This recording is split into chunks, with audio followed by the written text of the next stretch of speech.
This is you. This is me. And throughout this series, I'm going to teach you guys how to draw so you can stop being like this. Granted, I'm no wizard at this. There's still certain things that I can't draw to save my life, but I think I know just enough to help any budding artist get on the right track, and I'll also help you build up some healthy habits to get you a little bit closer to where you will be satisfied with the way you can draw. So sit back, relax, and let's get into it.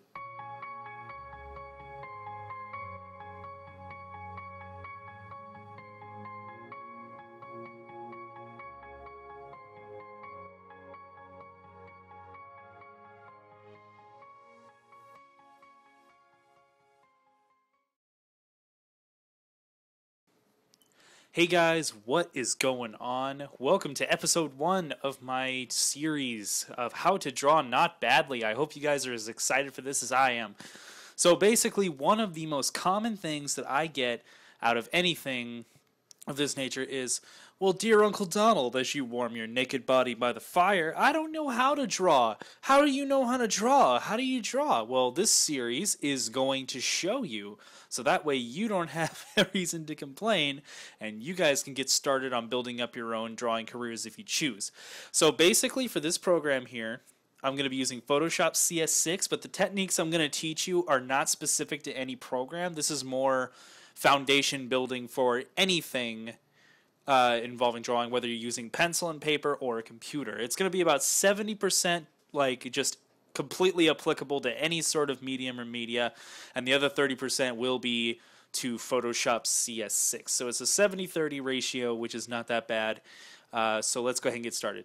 But before we get into any drawing, and this is something that you really need to think about, is you need to set yourself up properly. One of the biggest mistakes that you can make, like when you're going to draw something or when you think you're going to draw something, is not taking the 5 seconds to actually set up your workspace and set up your tools, your equipment of whatever you're using to make sure that everything is where you need it, how you need it, and basically you need to set yourself up for success. So this is how I'm going to show you.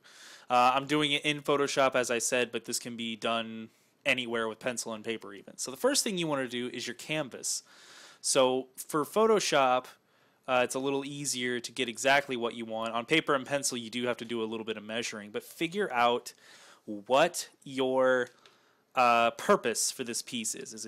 If it's digital, is it going to be on display or is it going to be printed? These are all things that you need to focus on before you can even start. And they're not hard questions to answer. You really just have to analyze what you're going to do this for.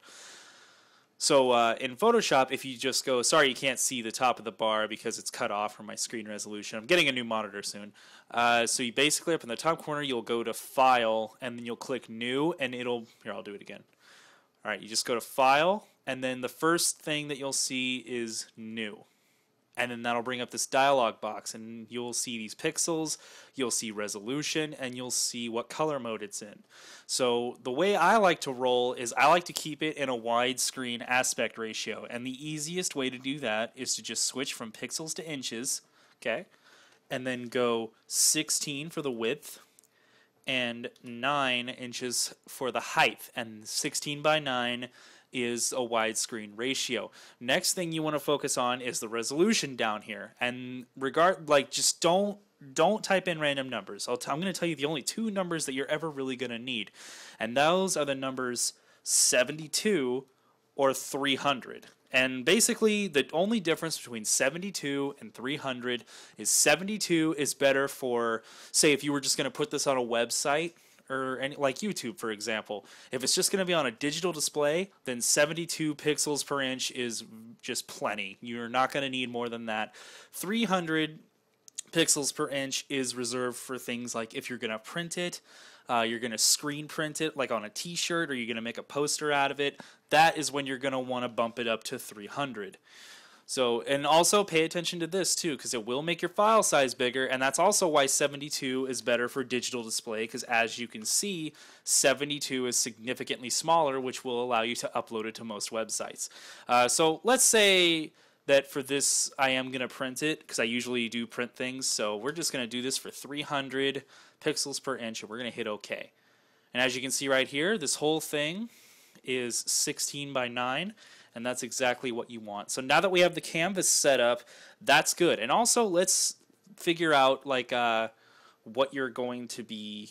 Basically, this is the part of the tutorial that will be kind of based around Photoshop. Basically, these tools here, the tools that you're going to use the most often are the brush tool, which is what I already have right here, the erase tool, and maybe, well, actually, you are going to use the marquee tool, the lasso tool, and stuff like that. I'm not going to cover all of those because I don't want this to just be a basic Photoshop tutorial. But now that you have this set up, you are one step closer to actually, you know, getting underway to your project. And this is, I know this was a little bit short, but I'm going to cut it off here. And next episode, we are going to get into things like proportion and composition stuff. So that stuff will be a lot more exciting, I promise. Hopefully you guys enjoyed this first little sneak peek of it. Episode 2 will be airing on my channel, Radagast MTD, and I'm very excited for this series because next episode we're going to get into the real meat of it. We're going to get into some drawing. So thank you guys so much for watching, and I will see you in the next episode.